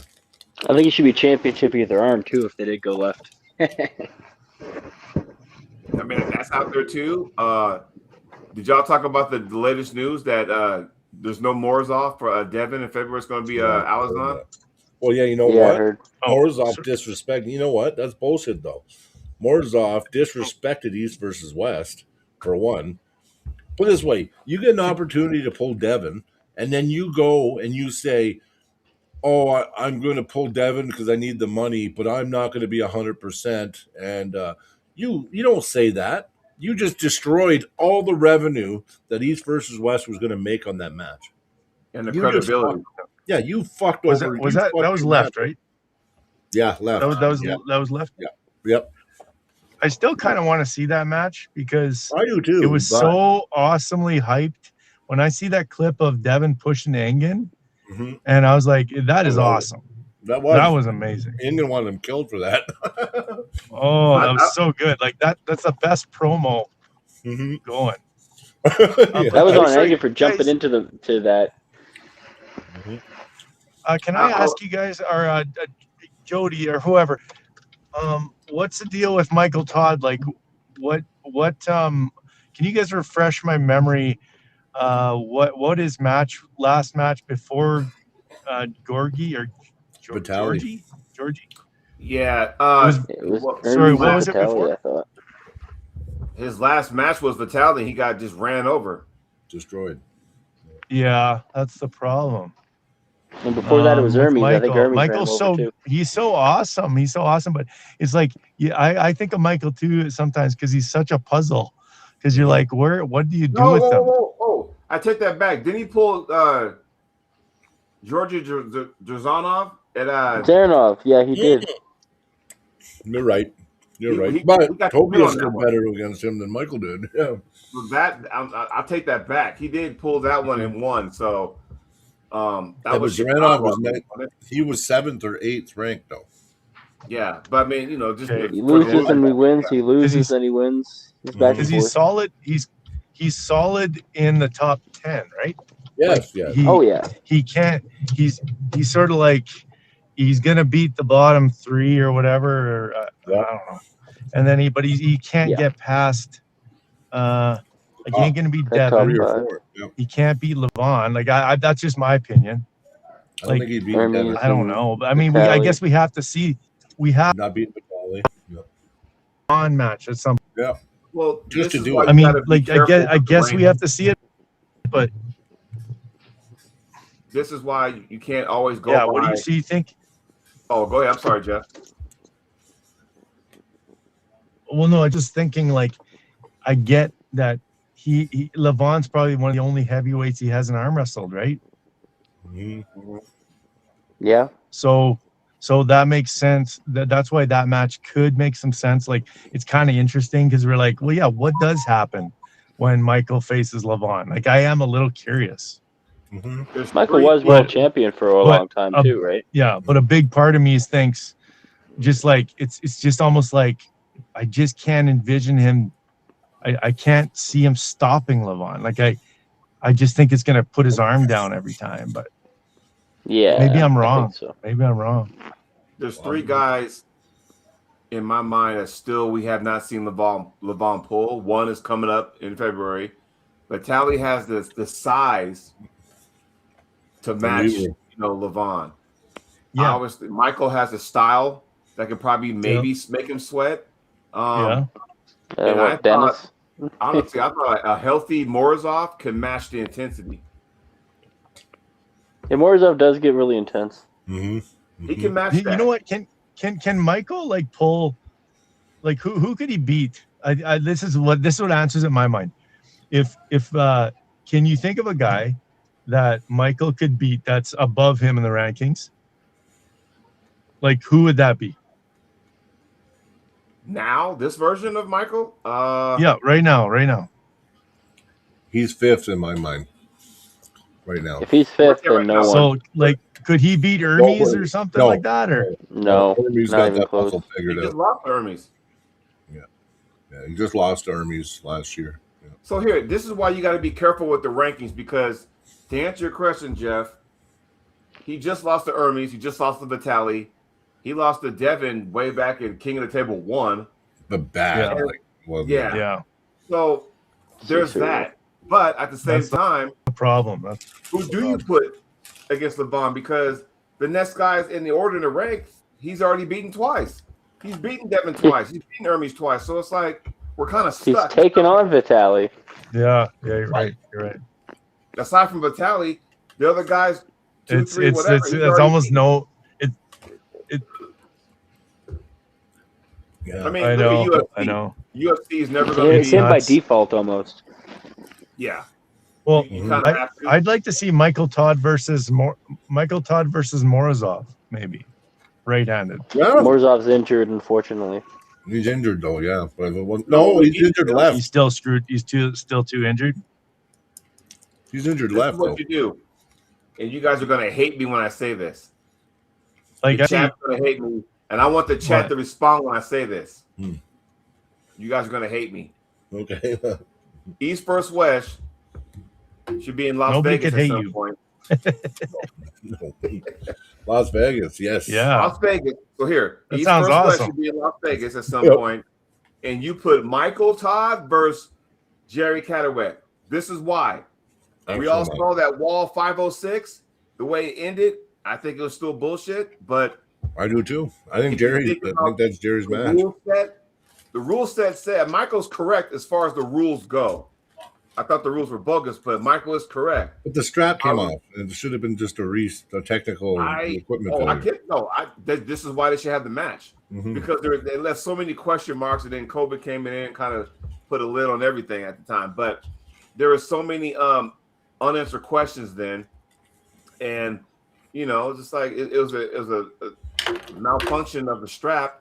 And in my opinion, I'm thinking if that's for the Hammer, the championship, you're going to end it like that. Like, really? No. Like, come on, man. They didn't want to do it, but Michael refused, and he pulled his baby shit. He was pulling the baby card.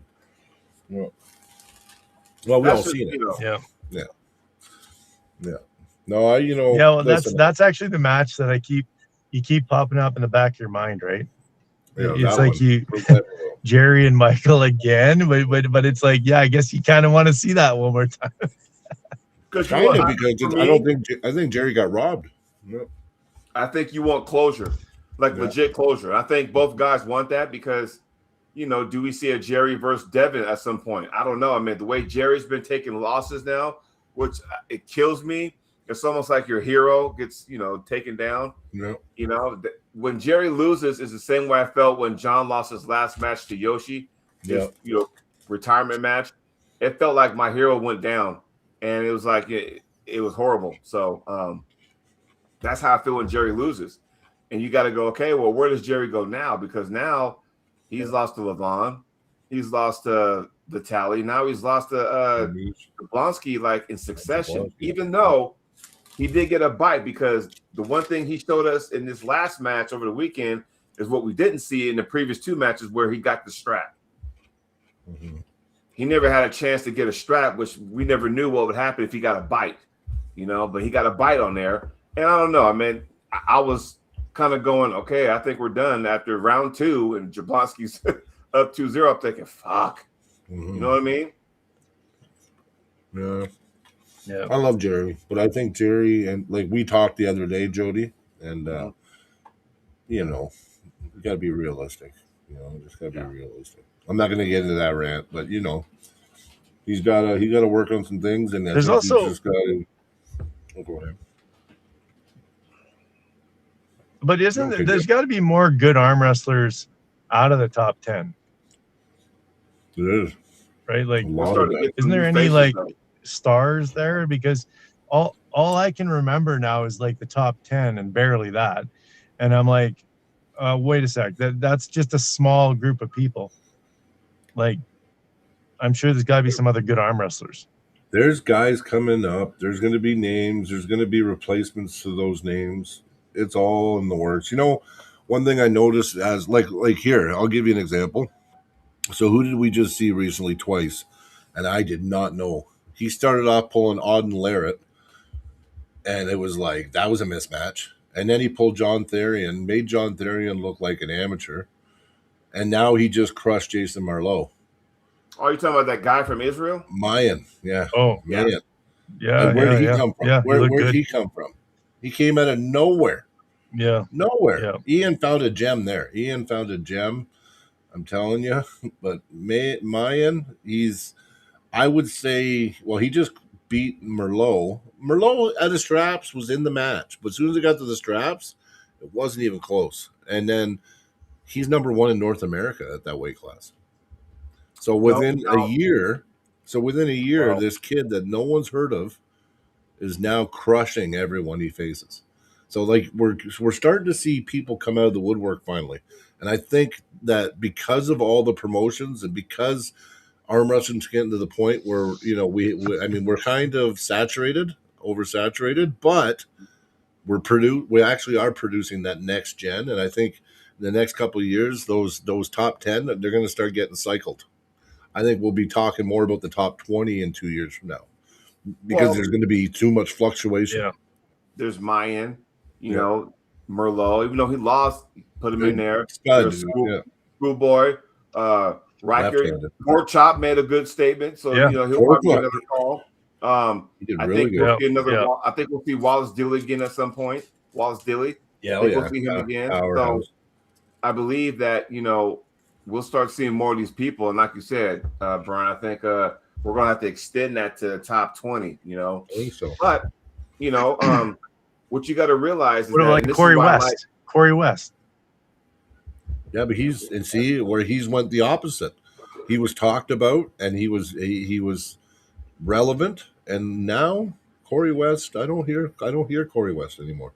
I don't hear much of him, and now he's taking some losses to people. And he was supposed to win everything at that world championship of arm wrestling, and he lost to Paul Cruz. Right? Well, he did beat Wallace Dilly at the Monster Factory, so he did kind of. Oh, he did that. Yeah, okay, yeah. But I mean, you just seen Pork Chop crushed. He just crushed Paul Cruz last weekend. Yeah.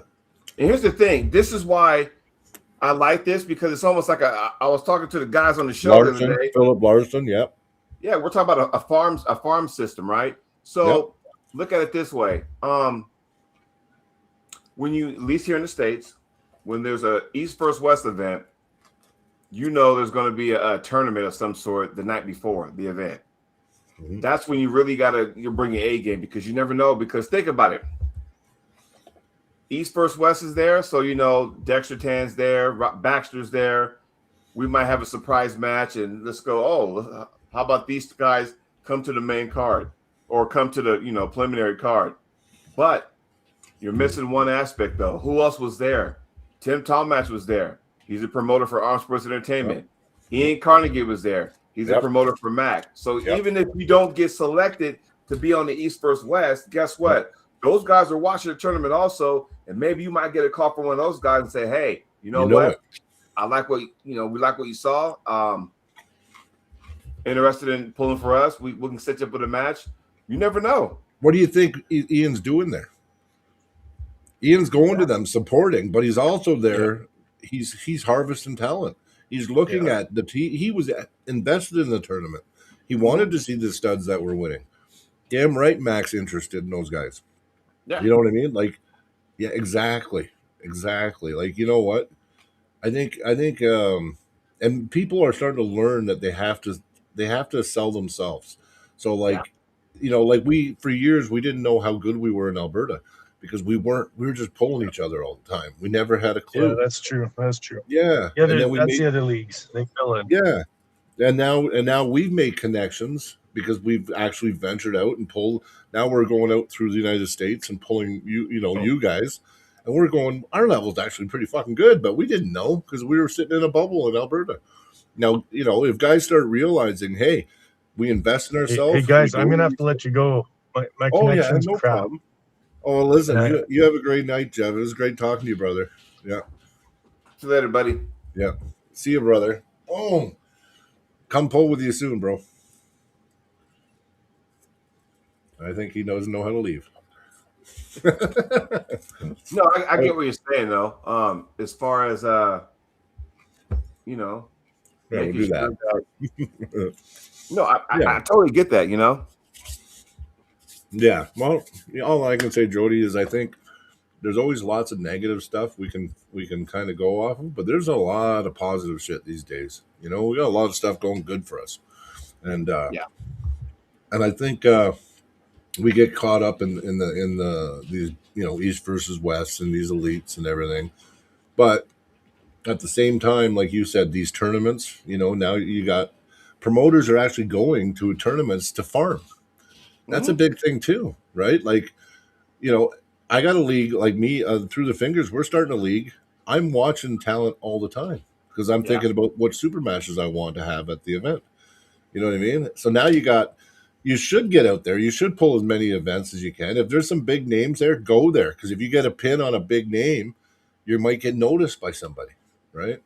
There it is. I've always said that since day one to some of these people out there. It says, hey, man, if you want to be that big fish in a small pond, go right ahead. But ain't nobody feeding y'all. But when you go out there and make a statement, and with social media being the way it is, and somebody's watching, like that one guy who got the pin on Devin that one time he was in that tournament. Mm-hmm. Who was that guy again? Oh, Logan Bitterton or something. Yeah, Bittinger. Yeah. So what happened to him? Now he got matches on the Monster Factory, that kind of thing.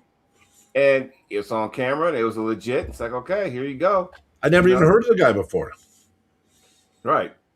Now look. I know I haven't until that moment. And then all of a sudden, he pulls Michael Todd's protege at the Monster Factory. Yeah, Jeremy. Yeah, that was a good match too. It'll be memorable because that was a back and forth. That match. That was pretty good. Jeff.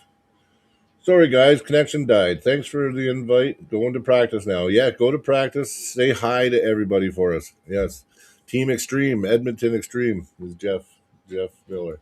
Good guy. He's a really good guy. He's an OG of the sport too. Oh yeah. He's been pulling many years. Yeah. Oh yeah. Deadly Dale, my training partner, had a super match with him last year at one of our events. How's he doing, by the way? Dale's doing good. He's getting better. Yeah. We had to drag him off the table last weekend. I knew it. We brought him to the event, and he tried to arm wrestling people, and we're like, no. He's on stent medication, so if that stent in his heart failed, like if it moves, he's dead, right? So we're like, no, Dale. I understand, but sometimes you got to take a step back, man. Dale, you ain't got nothing to prove against anybody. We know you're a stud. Sometimes you got to take a step back and go, hey, my life's more important, Exactly. But and I get it because you know how hard it was for me. I did just a little bit of air gripping with my buddy Miles Hutton. And we did, and I felt good. I was like, I think Miles, I'd take you right now. But I said I wasn't going to do anything crazy till February. February it is. I'm just sticking to it. Elbow's healed now. Now it's time to gain it. Like I'm about 30% off my numbers. Yeah, so like I'm healed. I've got it within 30%. So now the next 4 to 6 weeks, I just got to close that gap, try to get back to the numbers that I was at before the injury, and I think I'll be just fine. So, is Scott Evans watching the show? I don't know. Did I see him tonight? I didn't see him tonight. He's usually on here, though. He's usually on here. I want to see that match between you guys. Oh, there we go. Got Ali Amadia. Ali, hey, brother. Yeah, he was there. He was there this weekend. Came to support. Got there late though. Got there at the end. Fucking guy. It's okay though. It's okay. Yeah. He's gonna start coming over too at once a week. So we're gonna start pulling again. Matt called a practice tomorrow night. I don't know. There's supposed to be a fucking. There's supposed to be like a freezing rainstorm tomorrow. It's supposed to be real. That means pure ice. Like it's gonna be fucking ice. I got new tires, but we gotta see. If the roads are really bad, I probably won't make it. Sean asked me if I was going. He texted me. So Sean, if you're watching, if I think the roads are safe, I'll be there tomorrow. But no guarantees. Well, I will say this: I'm excited for the Montana thing. Yeah, me too. Yeah. Do we have the whole match card yet?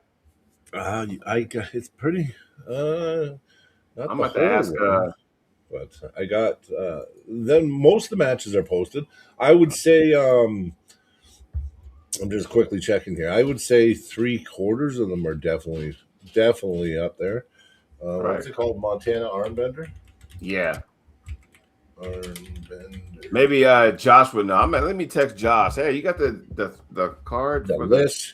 Well, yeah. I got it. I got a bunch of the matches up here. So we got first match is we're very proud to be able. No, I'm just going to say that just so you can see my name on there, but don't worry about that. But, they got Chuck Young versus Easton McCormick. Oh, yeah. Very interested in that match. Yeah, me too. It's a prelim match, I guess. Yeah, prelim. Okay, yeah, it's a prelim. What's the main event?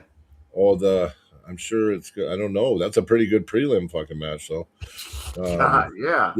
Through the Fingers, we've sponsored that. That's the match that we sponsored. So, and now, when you say sponsor, what does that entail? Like the winner gets whatever, or what?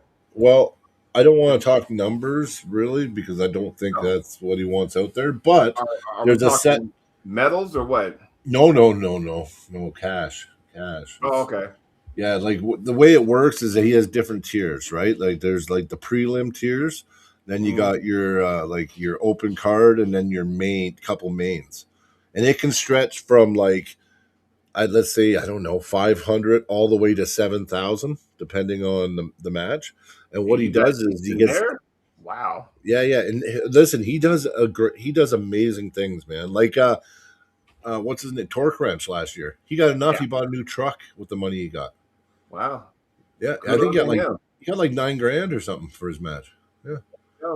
Because not only does so I put up for Through the Fingers so much money for Chuck's match. Yeah. Josh will also have sponsors there in the VIP, and sometimes they'll throw out extra money. There'll be 100 from this guy, 100 from that guy. Almost like an auction or something like that. Yeah, it's like an auction. Yeah, he's like, you want a good match? Let's see what can you give these guys? And he goes around, he collects money from everybody. Next thing you know, they got thousands of dollars and they throw it on the table, and it makes you arm wrestle harder. That's where you got to promote yourself. Oh yeah, and not that you get to the table and you've seen that there's $3,500 now on the table. Mm-hmm. You're gonna be pulling pretty fucking hard. You know what I mean? Not that you wouldn't anyway, but you know what I'm saying. You might find some ever, for those that's gonna compete or have never competed on that card before, realize this. In the past, they've had Ben Brooks, Toddzilla, Sandras, RVJ, just to name a few. They've had on that card before. And, if you ever get on that card. Jamie Sheldon was there. Yeah. Clifton Erickson. I mean, and Clifton's like a regular now. But, when they're there. And here's the thing about that. And I've always said people have a different path in the sport. That right there, if you were laid together with a Montana armbender, you can be like, you know what? I don't want to put nothing else. I don't want to compete nowhere else but those guys. If you really wanted to, you can almost do that to where I'm either going to just do, like, for example, WSA, nothing else, or I'm only going to do Orange Sports Entertainment events or whatever, nothing else, or UAL in California, whatever. There's so many leagues out there. Mm-hmm. And I know sometimes, some leagues step on other leagues' toes, but sometimes you got to realize y'all might be like 3 time zones away. It shouldn't fucking matter. So that's the one thing people need to realize that, so just my thought. No, I agree with you. I agree. You know what? I think this year is going to be 2026. It's going to be an amazing year. I already feel it. I feel it in the air. Did I tell you I went and hurt? So now that I healed my elbow, I got injured again. New injury. Fuck, man? Doing what? Fucking do Devon lift. Yeah. So anyway, it's not a big deal. I don't feel it in the straps, so I'm okay. But right here, remember how I told you about my wrist, how I have all that cartilage? So I was doing the Devon lift, and all of a sudden, I felt something. Next day, it like hurts to go like this. Because something let go in the cartilage. Yeah. You don't need to. Okay, here's the thing, man. Yeah, I know. I know. And I'm gonna say this because we're not getting any younger. Okay. No. Like I don't like, and I'll use myself. I don't need to be doing no fucking Devon lifts for what. Yeah. I just did it to test something. Yeah. Once you get to a certain age, or you got miles on a odometer in this sport, then at this point it's all about not hurting. You'd be surprised how confident you feel when you don't hurt. Yeah, I agree with you. Yeah. And I'll be damned. You have a little pain, and it's like in the back of your head. Right. Yeah. Like I don't do the Devon lift. I don't have it right. I don't usually. I got it right here, where it's just it's a back pressure lift. I'll do that, but I don't do the thumb because if I pop my fucking wrist, I'm done. Well, the funny thing is I did a weight. I didn't go for a max lift or nothing. Mm-hmm. I was just like, I haven't done this in a while, and I seen it sitting there. That's probably why, because you haven't done it in a while. Yeah. So then I did it, and then all of a sudden, what the fuck? Oh, that wasn't. And then the next day, it was like, it wasn't even that night. I didn't even feel anything that night. It was the next day. All of a sudden, it hurt to like move my wrist. Right. But I've had it before. This here. There's no way this is going to be bugging me come February. So I'm not worried about it. But no matter how you feel, dead weight will always tell the truth. Yeah. No, it's true. I don't care if it's a Devon lift, a table curl. Yeah. That's going to be accurate as can be. If you're not up to it, the weight will tell you, nope, it ain't going up. No, that's right. Yeah, you're right. Yeah. Well, no. So what I did, what I did that made the injury happen though? It's I didn't keep it to a deadlift. It was really easy. Yeah. So I started lifting it and really pronating it. So I was doing the Devon lift and then up, and then the Devon lift and then up. So I was adding an extra motion to it, and then that's how I hurt myself because it was so light. I felt like I had to add pronate, like extra pronation to it. It wasn't just pronation active lift; it was Right. up and then, you know what I mean? So and then all of a sudden, it was just a little tiny thing. It was nothing, and then the next day my wrist hurt. So. Yeah, you know what? You're right. You're right. You shouldn't take any chances, and definitely make sure that you go light and you ease into things too. You know, like when you never just go and lift a heavy weight. You always have to work up to it. You know, the world's strongman. They do, and they can do more. But even with the lightweight, they'll do 10 reps, put it up. They could probably do 50, but they'll do 10. Then they'll add a plate. Then they'll do 10, and then they'll add a plate, and then they'll do 10 until they're down to like 5 or maxes, right? It's like when those they get them stones. They ain't jumping to the first. They ain't jumping to the heaviest one. They got to build their way up. They got to work their way to it. Yeah, exactly. No, for sure, brother, for sure. But well, anyway, thanks for hopping on tonight, man. That was cool. I figured I had a little free time. I can hop on here and say what's up to everybody, and yeah, you always got an open door, buddy. Open door every time we're on. So just let me know. Yeah, I was wondering when I saw that flyer of Chuck and Easton. I was like, You seeing the A through the fingers? Yeah. I was like, okay, here we go. It's showtime, and I hope. I don't know what Chuck does for training. I have no idea. But I hope he has a good game plan because Chuck surprises though. I could say that Easton. I think I could say that he's too strong for Chuck, but Chuck is weird, man. Chuck will just come and prove you wrong and do weird things sometimes. So I'm 100% rooting for Chuck, but this kid Chuck, if you're watching, don't take him lightly, man, and definitely make sure you at least have an A and B plan. Yeah, because I'll be watching him because I have him the following month. So, be good info. Well, there's footage building up on this kid now where the info's growing, right? So the strength, there's no doubt about it. This kid's strong, right? If I'm Chuck, I'll be watching his match with Cody Merritt because that was on the right hand. If I'm Chuck, I'll be. Matter of fact, I might just text him right now and go, dude, watch that match with him. Yeah. Because Cody hits fast and hard too, and he didn't have a problem with it. Yeah, he didn't have a problem with it. I mean, kinda, but once he got his hook in, once he got behind it, Cody he just was stronger, right? So Cody's a big man. Yeah. Yeah. So I hope and like I said, we don't know what we don't know. We don't know. Yeah, we don't know what he's up to. So I would have never picked Chuck to get a pin on Jordan Sill either, right-handed. Like he did, right? So it's almost to where our level, not the elite, but our level. Yeah. If Chuck somehow gets a pin on him, it'll send shockwaves. It will, definitely. I think it's it will. Almost like the next time somebody gets a pin on Levon, it'll send shockwaves. Levon can fucking win the whole match. Yeah, but one pin. Yeah. But if there's one pin to be had, it'll send shockwaves. I agree. And I got a feeling, I just got a feeling we might see that February 28th. I hope so. Because Eastern McCormick, he's on a run. He's on quite the run right now. Actually, I don't think he's been beaten in a little while now. So I've only heard really good things.